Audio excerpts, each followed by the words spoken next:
Hi there, hashtag HealMeToo podcast listeners, and welcome for the first time to viewers on our brand new hashtag HealMeToo podcast and festival YouTube channel. I'm Hope Singson, the founding artistic director and host of the platform. Speaking of, I apologize if you catch me checking my notes. I'm used to recording a podcast and we have a lot of info to share. Back in 2019, inspired by Me Too movement founder Tarana Burke, the first ever hashtag HealMeToo festival and podcast presented performances, panels, and participatory workshops to celebrate healing, inspire conversation, and spark culture change. Now, we are so excited to announce a special series for the podcast's third season, HealMeToo at Home, with insights, art, and activism to meet the needs of now. On July 6th, the first episode of HealMeToo at Home will premiere as video on YouTube and as podcasts on Apple and all the platforms. More on that in 1 second.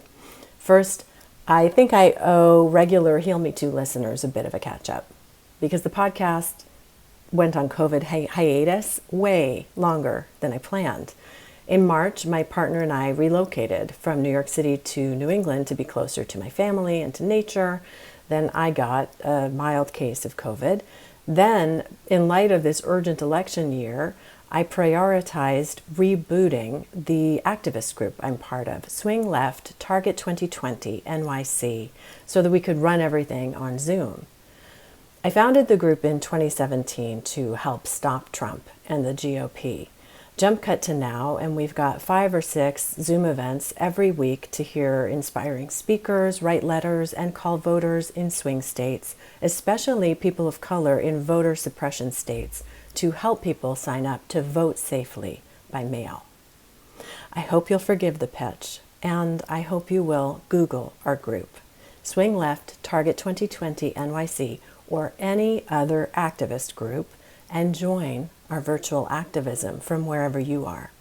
Because the election to literally save our lives is in 125 days.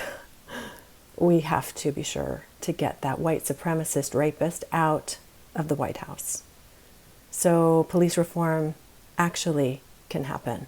Immigrants get welcomed back. Body autonomy and choice can be written into law. And the next Brett Kavanaugh never gets confirmed.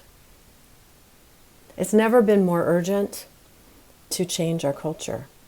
And it's never been clearer that all forms of violence intersect and impact some communities much more brutally than others. In the HealMeToo at Home series, we'll keep bringing up ways we can take action. And we'll keep centering the intersecting harms that so many survivors and communities are going through right now. I'll ask advocates, healers, and community members to share stories that aren't getting told, together with ideas and tools that may help. On July 6th, our first episode explores a meditative practice called mindful self-compassion, which can offer support when you are in the grips of pain. Our second episode welcomes advocates and therapists from Safe Horizon, the largest nonprofit victim services agency in the United States, so we can get an update on that spike in domestic violence from early in the shutdown, as well as other family violence we're not hearing about. We'll have conversations that unpack the compound trauma for Black and Brown communities at this time and all times. We'll center Latinx survivors with and without status who have been hunted by the government and now by COVID-19. We'll also ask how tech abuse is changing in this virtual age. We'll ask what the shutdown means for kids dealing with family violence or sexual abuse, and how to spot signs of trauma in young people so we can be ready to respond if and when they disclose. There's a lot to talk about right now, and so much healing to do. Before we start, I want to acknowledge something important about me.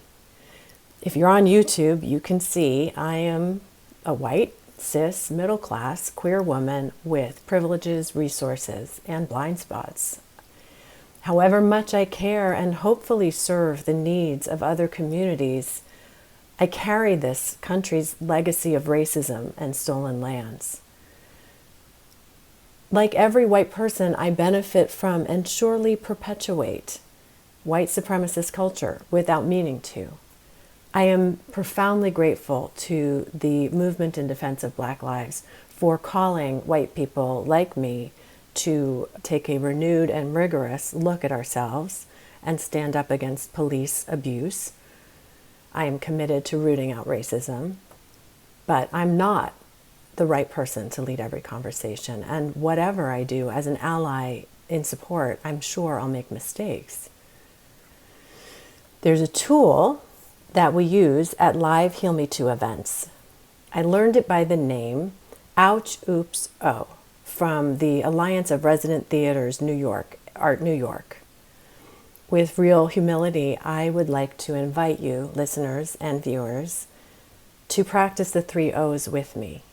If I say something that causes hurt, a microaggression or language choice or anything, I will be grateful if you let me know. You could write ouch in the comments or send a private message on social. I promise I will reply oops and listen in the spirit of O so I can learn to do better.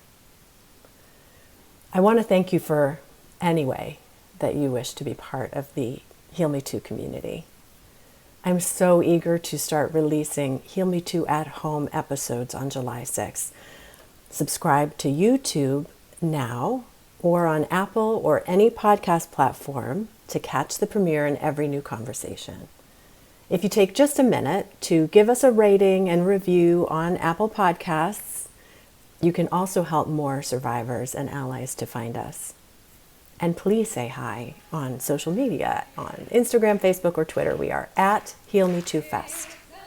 And before we go, I also want to credit and thank the beautifully gifted Javon Martinez, Katie Down, Benita Oliver, Jessica Laurie, and Vanessa Marie for leading this beautiful musical improv we're listening to based on The Whisperers, A Love Thing, at a live HealMeToo event early this year.